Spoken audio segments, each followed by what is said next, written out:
The Lions have completed their midweek schedule. They have beaten the First Nations and Pasifika 15 team by 24 points to 19. It was a tough game. Ben, you're currently not in your usual location. Were you able to watch the game, and how was it? I was able to watch the game, Coley. Yeah, myself and the family, we've been, because of the commitment of the podcast, Coley, games coming thick and fast, need to be able to record, right? So we're desperate to try and get a little bit of a holiday. So we decided that the best place to go to, which the kids will love, is Centre Parks. So I've had to take all my equipment with me. The kids are having a great time. Me and Charlotte are surviving, shall we say. Shattered, yeah. Shattered. We're exhausted. I'm not sure I've got it in me to go down Jungle River for the 88th time, or Lazy River, whatever it's called. But the kids are having a blast. We're exhausted. I brought the equipment with me. So, but yes, in short, Coley, I was able to watch the game. I've watched the game. Now doing this, which is getting me out of having to go down Cyclone and all bits and bobs. The kids are running riot. And yeah, when does Friday? When do we get to Friday, please?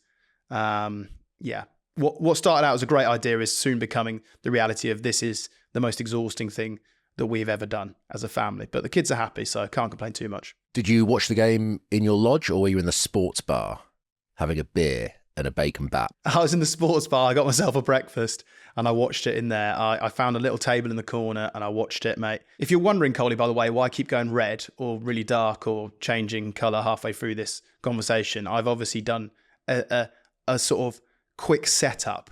This isn't my normal setup. We're having to be adaptable. So don't worry. I'm sure there'll be plenty of comments, but if you see me going red halfway through, that's just the lighting. It's the camera trying to work its thing. Do not be alarmed. I'm absolutely fine, but I am shattered. I've not got sunstroke. I'm just shattered, but I'm absolutely fine. It's just the setup right now that I'm working with. In the sports bar, was the coverage as flickery there as it was in my house? I had to switch over from the Lions dedicated channel to whatever the first channel was because of the it kept cutting out. Yeah, it did keep cutting in and out, actually, to be fair, Coley. I was getting a bit frustrated because I was like, what's going on here? So yes, there was a technical issue, it seems, across the country. Were you complaining to the staff, be like, what's going on? Get me another bacon bat. Yeah. I ordered my breakfast to watch with this and now I can't see the game. Right, enough about this and my trip and my make to set up and me going red and in and out of different, looking like I'm sunburnt and then looking like I'm fine. If you're watching on YouTube, please like and subscribe. We really want to get to 50k subscribers by the end of the line, so you can help us do that by just hitting the subscription button. And right, Coley, let's talk about why people have actually logged on here for, is of course FNP. And I was really impressed by them. I thought they were physical. I thought they were really well organised. And arguably the toughest game the Lions have faced all tour, certainly in terms of midweek games or any of the franchise games. I thought that the way that they went about the breakdown work, I thought Charlie Campbell was unbelievable once again. He was very impressive when he played against the Waratahs or against the Lions, caused them a headache then. He did again. I thought Salakai Lotto was big and physical, like flying into things, hitting big collisions, was a genuine, sort of trying to be like an enforcer. I thought he was impressive.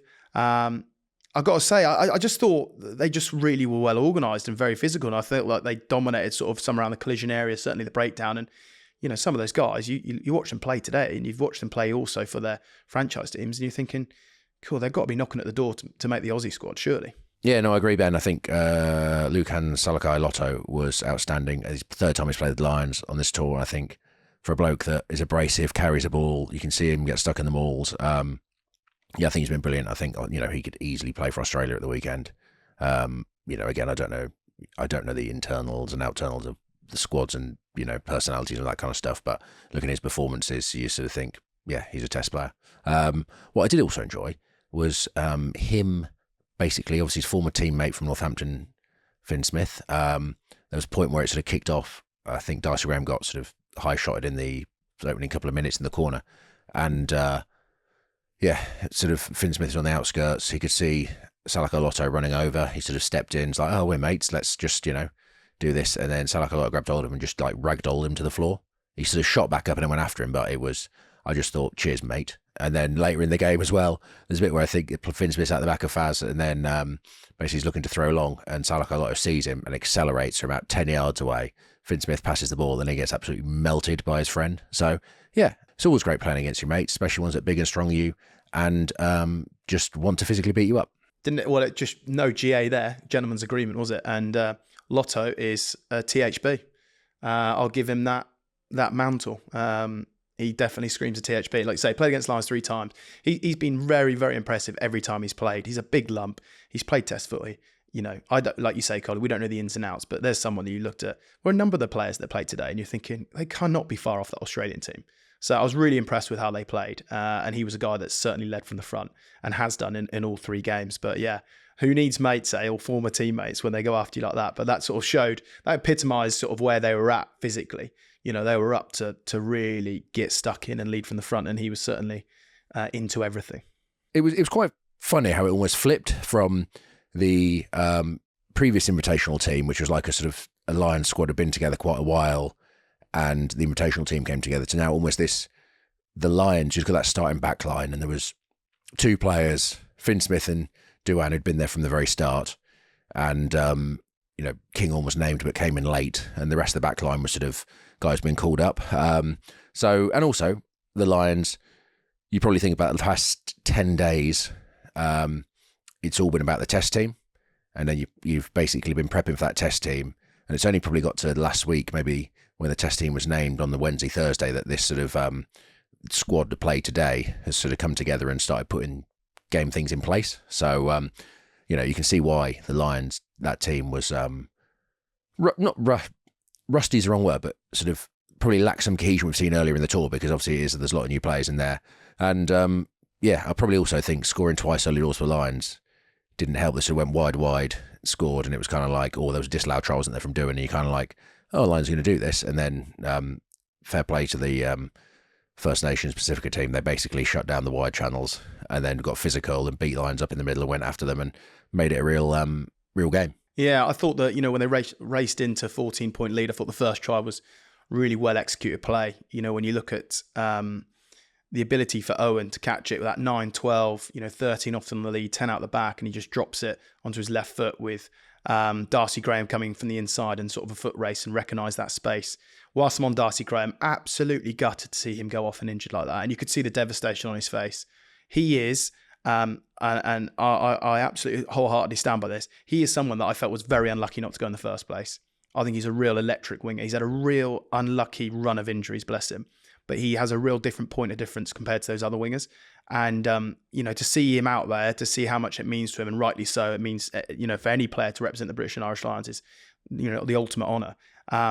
And he was absolutely gutted. And I really felt for him. You know, you could see how much it meant to him. And he also started the game so brightly. So really, really gutted for him. And then actually, when you look at the disruption then that had, okay, Ringrose comes in at 13, who's an absolute brilliant operator. Good to see him back on the field. But Osborne, who actually started the game very, very well, he ended up having to go on the wing. He can play on the wing, but really he's a centre by trade.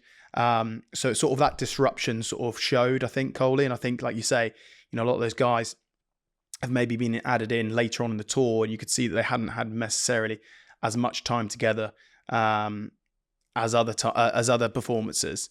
But I was, like I say, I'm taking nothing away from FNP. I thought they were really well organised. They were hugely committed, and they made life really difficult for the Lions. You know, at 14-0, you're thinking, right, Lions are well in control. And then Lions got a bit giddy and fool's gold of trying to get to the width really early. And then you want to then start trying to play through them. But the thing was, they were trying to play through them, but FNP were just banging them, like knocking them backwards, winning those collisions, making the breakdown very, very difficult. That the Lions almost were trying to get to the edge too early, then trying to go through them, getting no pay there. And then they kind of got a little bit lost in terms of what they were trying to do. I thought one stat that I saw, or it came up on the screen, I think the FNP team had 20 line-outs and a 95% success rate. And you think about, we've talked about the keys and the line-out and how hard that is to get it right. It shows how well coached and well drilled they were. The fact that they won 19 of their own ball. I mean, some of them were a bit messy, but they still won 19 of their own ball. So, you know, that showed, I think, the level of sort of coaching they'd had and how well prepared they were for this Lions team. So, yeah, no, it was a great game. I say it was, yes, rusty. I think the Lions forward pack probably took control. After the first half, they gave away a couple of scrum penalties, and they're probably on the receiving end of some collisions. I thought half-time probably came at the right time for the Lions. They kind of regathered and went to their maul. I think the first 4 or 5 line-outs in that second half was basically Lions mauled it. They sort of played off it, but it just allowed them to sort of, take some of the first half took a long time. I want to say take some energy out of the game. No, not energy, but take some time out of the game. But yeah, the first half was, I know there's a couple of injuries and stuff, but it took a long while. It was a bit quite stop-start. So second half, it just allowed the Lions to control the tempo and play a lot of the game in the opposition's half, which meant it's hard for the Pasifika team to get out. And they did, but again, the Lions played in the right areas of the field, which, even though they weren't scoring points, they were not letting the opposition scare them until sort of towards the end of that second half. Do you think Andy Farrell will be concerned or worried at all by that performance? No, I think he will be pleased to have the victory. It keeps momentum going. Like, the fact that you have probably had a couple of days prep for it, because it's a Tuesday, not a Wednesday. Test team, you've travelled on the Sunday, you might have had a walk through on the Monday, or a sort of captain's run on the Monday. Like, you haven't focused on this game. I think, you've probably actually, the team's probably come together on like the Thursday, or when the test team was announced, was it Wednesday or Thursday last week? So this team's probably had a couple of days training together, but there've probably been walkthroughs, not really a massive amount of like actual rugby installs. You've had new guys coming in. You've had a lot of guys, say your Darcy Grahams this world, Osborne, they've come in, Jamie George. So yeah, I don't think he's going to be too worried. He's going to be happy with the victory, happy with it keeps momentum going, happy that those guys have had a hit out. But no, I don't think there's going to be, the focus is now again back onto the test team, and I don't think Andy Farrell will be too concerned about the result in this game. No, I think he job done, isn't it? He got the win, and actually, I think he'd be grateful for a tough game, like a really tough game, because yeah, the Lions sort of, the guys are all battle hardened, because that's the last, obviously, midweek game that the team will have. For some guys, that's potentially their last game. But at least if they need to, if there's injuries this weekend for the test team, they need it next week, those guys are battle hardened and ready to slot straight back in. So I think he'd be happy with that. The fact that it was a tough game, and there weren't loads of people tearing it up, probably takes some of the media pressure away from who's going to pick in the team, who's going to do this, who's going to do that, and it just allows the test team to be settled and play, rather than, if you have a sort of a few guys absolute bolters, then the media's like, oh my God, you need to pick this guy and this guy. And after today's performance, that narrative doesn't exist, which probably then allows the test team to just prepare as it would. Not saying they'd listen to the outside noise, but you know what I mean? The outside noise has definitely died down. You look at the back row today, I thought, they weren't as dominant as you might have expected. I thought the second rows were brilliant. I thought Cummings, from where he sort of started the tour to where he ended, he was fantastic today, banging everything. Similar with James Ryan, you know what I mean? But I think like in terms of like probably that midweek team, it was a grind, as you say. Happy because it keeps those guys match sharp, match fit, and if they have to step up, they can. But it probably, in some regards, yes, you want selection headaches, but actually you might not. You know what I mean? So in that regard, it just keeps the tour rolling, and it's good. Just on the subject of James Ryan Coley, I would have loved to play behind him as a scrum half, because he's a ruck destroyer. Like, that guy absolutely empties ruck, and the ball is there on a plate. He doesn't necessarily carry the ball like a Joe McCarthy would, or a Ollie Chesham would, for instance. But I tell you what, doesn't he just give the halfback clean ball, the way he absolutely blows rucks open. Phenomenal work rate. Like, the amount of work he gets through around those sort of rucks and close quarters is phenomenal. It is, and I think you need those kind of guys, unsung heroes in some regards, in your team, because there are more breakdowns than there are any other sort of collision points in the game. And if you've got people who are sort of a seven or a back rower, say, who are sniffing around having a jackal, and the first one they get absolutely blasted, like James Ryan's blasted a few people on this tour, the next time you go, you're a bit more hesitant to do it. And basically, at some point, sometimes you can find that seven stop jackling because they are getting absolutely whacked. So that creates even quicker ball and stuff like that. So yeah, having those guys in your team, especially big guys who are 6'5", 6'6", the ability to get low underneath blokes and do it with power.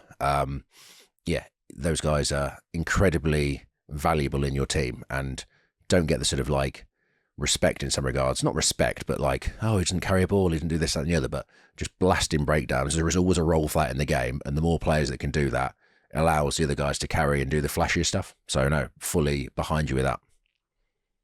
Yeah, well, I think he's mega. The way he gets ball, clean ball for the halfbacks, the way he absolutely empties rucks. And actually, you saw today, if it didn't highlight to you the difference between a clean ruck and a messy ruck, well, the Lions got caught a good few times where the ruck was messy. They got counter ruck back off it. They got blast off it. So his ability to almost destroy rucks and get that quick ball is huge. So big shout out to him. I felt like just giving him a shout out. Well, yeah, the Lions were going wide, weren't they? Sorry, when you talk about blasting breakdowns, the Lions sort of like, there was a lot of space out wide. We spoke about fool's gold earlier on, but like they get space, but as soon as that tackle was made in the wide channels, the F&P team was piling into it with like 3, 4, 5 bodies and disrupting it. And there must have been 3 or 4 turnovers based on the back of that, just that breakdown work at that ruck, which again is so, well, if you go wide and lose the ball, it's quite frustrating as a defensive, as an offensive team. But like, yeah, no credit to those guys. They obviously targeted that in the game, sort of saw the Lions there might be space outside, and sometimes the Lions will get a lot of yardage there and score tries there. But other times, if they weren't making yards, that breakdown was a mess, and it was almost slow ball or a turnover. Yeah, just on those, because people look at that and think, why does it happen? Well, when you're in the wider channels and you get a bit of momentum and maybe you step in field or you just get a line, a bend on the edge, is once you're in behind them, that first guy that gets there to secure the ball often clamps on the player that's on the floor. So player gets tackled, he starts presenting the ball, the next player comes in, they tend to sort of clamp on over. So wide foot stance, hands on the shirt, nice and like strong, almost like a bit like a jackal position, but obviously slightly longer. So you're locked on. And by being locked on, then it sort of, your chest can be exposed, and then people then start firing sort of underneath your chest and get below you. And as soon as you commit 2 or 3 numbers, you're in a position where you just get hit back over it. It's very different to a midfield ruck, where the midfield ruck is often a chop tackle. There might be a jackal going, but you've got something to hit. Where this one, you don't really necessarily have anything to hit because you lock it down. And then by locking it down, you then almost are exposed for people with a bit of a run up to kind of hit you in 2s and 3s and send you back over the next guy coming in. Also, in those wide channels, you find that the nearest, say, supporting player will often run for like an offload line, and sometimes runs past the breakdown, or because they're expecting an offload because they can see the try line. So often they can overrun it. So it's actually the second person has to come from further away. Whereas in midfield, basically, if you're next to the ball carrier, he's not going to offload. He might do, but like the likelihood is he's going to carry. So therefore, you're straight at the breakdown. Whereas those wide channels, obviously, there's a bit more time and a bit more space. So people aren't always, because often if you're the nearest support guy and you just run straight to the breakdown, you'll miss the offload. So it's always that tricky sort of balance of what you do. And if you get it wrong, it could be exploited. Ben, do you think anyone has played themselves into the test team? Yeah, the back row performances was the one I was really intrigued to watch. Obviously, Ben Earl coming off the bench, having been involved, and there's so much sort of fight for who can sort of fulfill that role as well. So I was really intrigued to see how Van der Fleer went, Pollock, and of course Jack Morgan, who's been in great form. So watching that dynamic was exciting today to see how they went pre-game. And what was your take on it afterwards, Coley? Has someone played themselves in? Yeah, in regards to back row, I think those guys tonight were solid. I think they did their jobs. There was a lot of defending to do, a lot of tackling. But you probably compare that to, say, how Curry and Tyburn and Conan went at the weekend and how they sort of tore it up. And I know there's more attention on them because everyone was looking at those selections going, oh, what are they going to be like? But those guys responded. And I think tonight the back row was solid, but I don't think they've probably done enough to displace Curry, Byrne, Conan from that starting team. Well, given how well those guys played on Saturday, Coley, it was always going to take a really big performance from one of those guys this evening to almost force a way into the start. However, I still think, could we see a change in the back row off the bench? Potentially. I thought Ben Earl was definitely deserved of being in the matchday 23 on Saturday. He came on again tonight. But I think that's probably the one where you're looking for the Lions' last 20 minutes against Australia. That was the one area that they felt they probably didn't quite nail. Even the last play of the game, mate, the 5-metre line out, for instance, you're looking to push over a team there. Can you win it 34-19? They fail. Okay, Australia go up and nick it, but you sort of you all get tarnished with the same brush there as an impact player of, oh well, we didn't quite get that, and we didn't execute that, or we gave away penalties. So, was anyone amazing in their display today? No. Was anyone poor? Absolutely not. I thought they're all solid enough. As you say, have they done enough to knock off the 3 starters from Saturday? No. Could one of them force in on the bench? I still just think you could go with any of those guys on the bench and they'll be terrific. It'll be really interesting once again to see where and if Andy Farrell changes the replacements, and if so, which replacements. Does he go 5-3? Does he go 6-2 this week?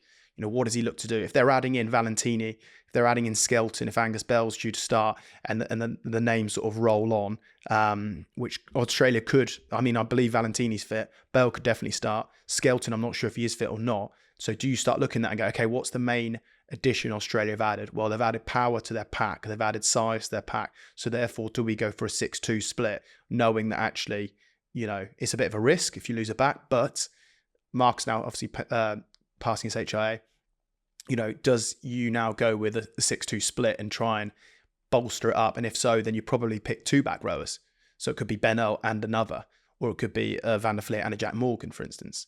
It was interesting that Ben came on for Jack Morgan at sort of 51 minutes or something around that time.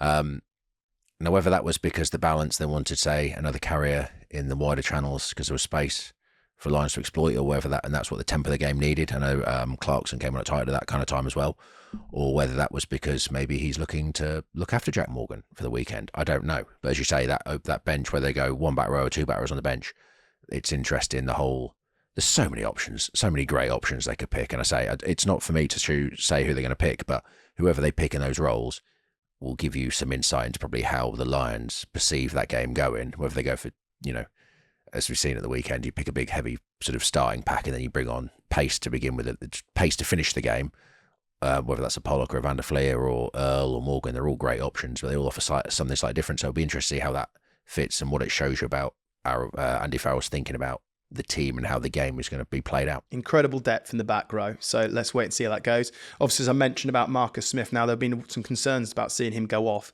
but the news he's passed his HIA. So he'd been checked as soon as he comes off. There's a number of ways of doing this. Your gum shield can get flagged up where you have a chip in your gum shield. That can ping straight away, and that will tell you if the collision's been over a certain threshold, you're removed from the game. So you might have seen it before where the referee stops, calls time off, tells a player, instructs them they've got to go off because the gum shield's flagged it up. There's the doctor, independent doctor, of course, watching it. He can watch it. It's about 30 seconds behind real speed. And he's looking for anything where a player might stay down, anyone gets up a little bit wobbly, any collisions around the head or anyone does that. You've also got your own, of course, medical staff looking out for things. But great news that he's fit, because there would have been a big chatter. Well, had he not been past his HIA, there'd have been a debate about who comes in for him. Would it have been an Owen Farrell that comes in for him? Would it be a Finn Smith? Would it be Blair Kinghorn? I think for me, it'd be interesting, Coley, to say, do they go 6-2? If they go 6-2, then I expect to be Alex Mitchell and Marcus Smith now that he's passed his HIA, which is great. Or if they go 5-3, does Bundyaki stay involved, or do they put in Blair Kinghorn? I don't see Blair Kinghorn. I think he's a wonderful player. I'm a big fan of Blair Kinghorn. He turned up a little bit late in the tour because of the top 14 and winning for Toulouse. He then obviously picked up a little knee injury, which has sort of kept him out for a little bit. I don't think he can force his way in necessarily, given the fact he's played tonight. Would you start him on Saturday? Potentially. I think he could maybe sneak on the bench, but I think you're putting him on the bench on the basis of knowing what he can bring. Again, like, Andy Farrell, he's not been afraid to know that these guys can step up to the occasion. So look, I'm more intrigued this weekend for the Lions selection about the guys that are on the bench. Like, what's the 8 people that are coming on to finish the game? Because, like I say, given the last 20 minutes against Australia at the weekend, that's the one area I really believe would have annoyed Andy Farrell, would have annoyed Easterby, defensively in the discipline and just the way they kind of lost their way and Australia got themselves back into it. So, when the Lions selection comes around, Coley, for me, the first thing I'm going to look at is who's on the bench. Ben, who would you pick on the bench, Marcus Smith or Owen Farrell?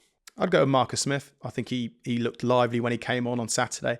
I think he fulfills that role really well. He can come on and he's got a bit of versatility, as say. He's not an out-and-out fullback, but can, of course, play there, can play 10 naturally. He hasn't probably had as much time as 10 as he'd like, and it's almost, his versatility has almost been his Achilles heel this tour. I'd love to see him get a full game at 10 at some stage, but you've got to try and look after him. I think he's definitely in the test team again this weekend. So I would go with Marcus, and I say great news that he's passed his HIA. So I suspect to see him involved, but equally, as I say, I'm intrigued to see the makeup of the bench this weekend. Kinghorn's an interesting one because for me, I've said it a number of times on this podcast, I'm a big fan of Blair Kinghorn. I think he's a terrific player. He just turned up to the tour late, having won the top 14, of course, with Toulouse. He then got the injury, and it's kind of just knocked him back. And you almost wonder, it's like he's a little bit of a race against the clock, isn't he? He's now played tonight. Does that give him enough time to back it up on Saturday? I'm not sure it does. That turnaround to be a starter, but does he force his way onto the bench potentially? Are you going to drop Bundy Aki? I don't see him dropping Bundy Aki. You need Mitchell on the bench as the 9 cover, which gives you one more slot. So maybe, if anything, it's between a Blair Kinghorn and a Marcus Smith for who takes that final slot as the 23. Yeah, well, there's potential for, said if Kinghorn comes onto the bench, then you kind of don't need Marcus's versatility at 10-15. So then you might bring in Owen Farrell, who played really well tonight. Say he and Finn Smith sort of almost interchanged at 10-12. Some great touches, great kicks and stuff like that. Not there's any doubt in our mind why he came on tour, but I think Owen proved tonight that, again, just that steady hand when the game, say, got loose early doors, or got wide, and then they sort of tightened it up, and it just, smart decision making, just pinning the team back. Also, Ben White, I'd like to say, I thought played awesomely well again tonight. Just their lines are under pressure. It's a 5-point ball game. Basically, Pacifica are putting them, the first FMP team's putting them back in their own line, for sort of that final 5-10 minutes of the game. And Ben White, some of his clearance kicks, from 5 metres out, 22 off the field, other ones he banged to about the halfway line. Like, just his steadiness, composure under pressure allowed lines to go set piece and get out of trouble. So, I thought, we've sort of said no one stood out, but I think Ben White played really well tonight. As did Faz. So, yeah. Well, I think what you saw was some nice solid performances without anyone like really tearing down trees. But I thought, Ben White had some lovely touches, great tempo again, speed of ball, getting the ball in and out. He's had a terrific tour, Benny White. He really has. I think, Kinghorn looked a little bit gutted post game. I don't know whether I'm reading too much into it, but my Thatcher's gold moment was actually his assist for Osborne's second try, because it's the same shape we've seen plenty of time, 9-12, 13 on lead, 10 at the back. And they sort of pick him off, but Blair Kinghorn catches and distributions from left to right, left-hand pass, catches it, guy tries to spot him, gets it in at his hands, lovely pass, great distribution, and just recognition of space, and then having the quality to execute something like that under a huge amount of time constraints. So that was my Thatcher's gold moment, actually, Coley. Do you think Andy Farrell wanted more games on this tour, Ben? We'd have wanted more games. No, I think the games is the quota's enough. You've seen obviously what they've had to do with bringing players in, and the whole chat around the geographical additions that obviously happened in 2017. We've seen that, and no, I don't think they need more games. Do I think they needed more games as tough as they had it today? Yeah, probably. I can't sort of praise FNP enough. I thought the way that they physically went after it, the way they challenged the lines, they made life very, very difficult indeed. So more games, no. Tougher games, yes. But ultimately, everything's about winning the series, right? And they're obviously one up. They've got this weekend to go. So I think all in all, be pretty happy. I think that trying to manage that many games in terms of the turnarounds, and like I say, there's a lot of chat around the additions that have come in. And I'll touch on it now quickly, actually, Coley, and then I'll ask your thoughts, because, of course, you were part of the 2017 team where it almost was the sort of first time it happened. Although 2013, we had Shane Williams joined, didn't we? He joined because he was out in Japan, and he joined us in 2013. So it's not unnew for it to happen. But my views are that when you initially leave the shores, you can't have a massive touring party, because you've got to try and get cohesion. You've got to try and get everyone on the same page as quickly as possible. So you can't have the biggest squad possible, even though you probably need a slightly larger squad.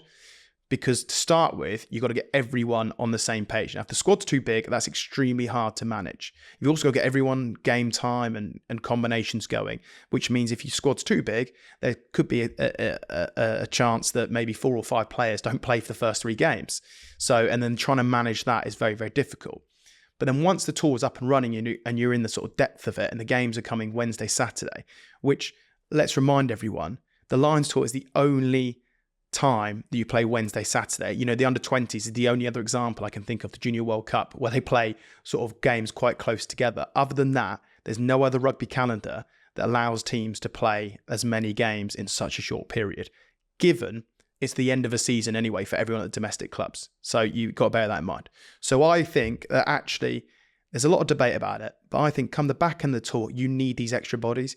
You need these guys. Now, Darcy Graham, in my opinion, and I said it at the beginning of the show, arguably could have been on the tour in the first place. Now, there's been some other additions that maybe you go, okay, maybe he isn't necessarily deemed from the outside as the best bloke next off the rank, but you need someone to arrive like with the Lions that's kind of hasn't got a huge amount of jet lag, that can pick up really, really quickly and get on with things and settle in quickly. And you've also got to try and keep the match day 23 for this Saturday not getting banged up. Like, there's a reason Alex Mitchell didn't get on today, isn't there? There's no point putting him out there to get him banged up. So it's quite interesting, the debate, Coley. So I can see why they went and they leave originally with a smaller squad.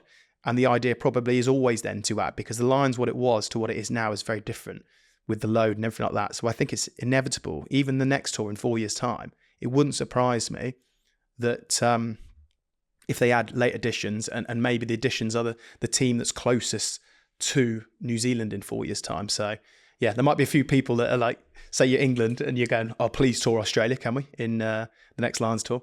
So that's sort of my view. But Coley, what's yours? Now in 2017, you're on the Lions tour of New Zealand. You were part of the squad from day dot, and Gats then called in the geographical six. They were named, and they joined the Lions party for similar sort of reasons, I'm assuming. But I wasn't there. You were. What's your account of it, and what's your thoughts on it? How do you see it? I think they are two different things between 17 and now. You know, you've had a squad together, and yes, this midweek game is kind of, because it sits in between test 1 and 2. There's no game before test 1. You had a week together. Everyone's been able to put their best foot forward for the test match and sort of be selected on merit rather than sort of go in 2017, where it's kind of like we're now ring fencing the test team a week out before the midweek game, which I think just annoys some people. And to be honest, if you're in the test team, it doesn't bother you because you're in the test team. It's probably the more midweek vibes who've built in that sort of like combinations together and want to play that midweek game. And that's the guys who probably feel a bit more, not devalued, but you know what I mean? There's the guys that it affects more than test team, because test team you just focus on the test. But yeah, I think it's totally different this time round, and it's the smart thing to do, because you need players to be fit to play at the weekend, and actually combined with the travel, how many games you've played, all the rest of it, I think, and it's been done before, so it's not new, and there's no one kicking off, and everyone knows about it, and it's good. So obviously saying 2017 was handled differently because the way that the tests fall and the way that this one has fallen in between 1 and 2 is different. Do you think that, like, moving forward, though, this will be a regular thing, that, you know, the touring party that leaves, and there's always injuries and things like that, so you need additions to come in anyway, but do you think that a schedule might change moving forward when they next tour, or do you think they'll schedule always sort of be a bit of a copy and paste in terms of the fixtures, and actually people just need to get used to there's always going to be additions for like the last 2 weeks where you're trying to manage everyone's load, because everything's about winning the test series, but to win the test series you can't be having 6-7 guys having to run out tonight, for instance, and then back up again on Saturday, and the whole game has just changed. So do you think just people, because there's a lot of debate about this, do you think people just need to understand that this is probably what's likely going to happen moving forward for future Lions tours? Yeah, well, it will. I say this happened 8 years ago. I'm sure it would happen in South Africa if COVID restrictions, that kind of stuff. So yeah, no, it will. And I think it's the right thing to do, because again, having guys in the ferocity of test match rugby nowadays is you don't want to be playing 3 almost test matches in 1 week. We did it back in Australia, and yeah, it's tough. But no, I think the way moving forward, especially around injuries, injury management, HIOs, that kind of stuff, the world's evolved, and yeah, it's going to be the done thing. And I think there's no problem in that, because everyone knows where you stand, and you know, the tests are the most important things. Coley, given your experience of being there in 2017, and obviously just us watching on from where we are now, the last question I'll have on it really is, does it change the dynamics in the squad at all with having those guys sort of all turn up at once and these additions keep coming in? Does it create a split? Does it create an issue? Does it very much become test team and midweek team? No, well, there'll naturally be a test team and a midweek team, as you've seen, because there's a test team that's played and the midweek team's playing now.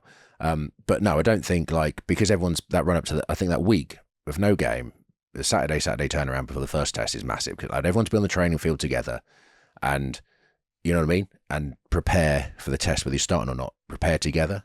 And this week, you know, this game's happening and guys want to play because they've had 10 days out of game. So no, it doesn't create a split, and boys come in, and you've sort of seen there's this bit of a transient nature of guys coming in, and some guys have trained with the Lions, and you need bodies, and yeah, and I'm sure all these guys that are coming in have been vetted by the coaching staff and Farrell and that kind of stuff to know that they're good guys coming into the tour. They know what they're doing and they'll add to the group, and that's important. And that's what, I think as you've seen, one of the great things we've said about the Lions before, and one of the great things about like your Gatland selections, the ones I was on, Farrell this time around, is he's picked great rugby players, but also great blokes that can add to the tour, and you know what I mean, and can start, bench, finish, whatever it is. And like, that's what makes Lions special, is the fact you've got a great group of guys. So yeah, it will not affect this tour one bit. It's a question that's popped up a lot, Coley, but well answered, well explained. As I say, I think Lions, the most important thing is getting that test team ready to go and win a series. And there's been plenty of questions. You can keep questions coming in either through social media or, of course, leave them on our YouTube channel. Ben, so a video came out earlier in the week, basically you saying about this invitational side, and they came out firing today. You also have history with Australia in the autumn about, don't waste my time, and they came out firing to beat England. Any worries that you may have stirred the pot for Australia in the second test? No, I'm not. I stand by what I said in terms of Australia's performance at the weekend. Do I expect them to be better, though? Yes, I do. Do I expect them to be loads better? I'm still not convinced until I sort of see their team. But one thing's for sure, mate, they will be very much focused on performing. They are playing at the MCG, nearly 100,000 people potentially there, maybe even 100,000 if they sell out in time. What an occasion. I saw Slipper's comments and he's already referring it to like a World Cup final for them. So emotionally, and rugby sometimes is built on the emotion and trying to get you there physically, to be able to do the things you need to be able to do. I expect Australia to come out certainly a lot more intense and a lot more at it than they were that we saw in Brisbane. So I can't wait. It's, game 2, all on the line for them. And can the Lions secure it after 2 games? Or are we going to go down to the third one? Let's see. But yeah, I'm well up for it, mate, and I can't wait. And hopefully we get the best version of the Aussie team and we get the best version of the Lions, and it'll make for a great game that has a huge amount of intensity and jeopardy in it, because we didn't really get that in Brisbane. Nice. You've answered that well. Before we go, lots of teams up and down the country have started pre-season, so now is the perfect time to enter our giveaway. We've teamed up with Watches of Bath to give away money for grassroots rugby clubs each month. We're playing in a couple of weeks, so if you want your club entered into the draw, click the link in the episode description and enter now. And I've got to say, Coley, I was walking the dog in Blakeney a couple of weeks ago, and I forgot to mention this, and a chap said, "Hello, how are you? I'm a big listener to the pod, blah, blah, blah. And thanks so much, because my rugby club entered the competition they won, thanks to Watches of Bath." So there we go. I actually met a rugby club that benefited from this great thing that we do with Watches of Bath to give away to grassroots rugby. So that was pretty good.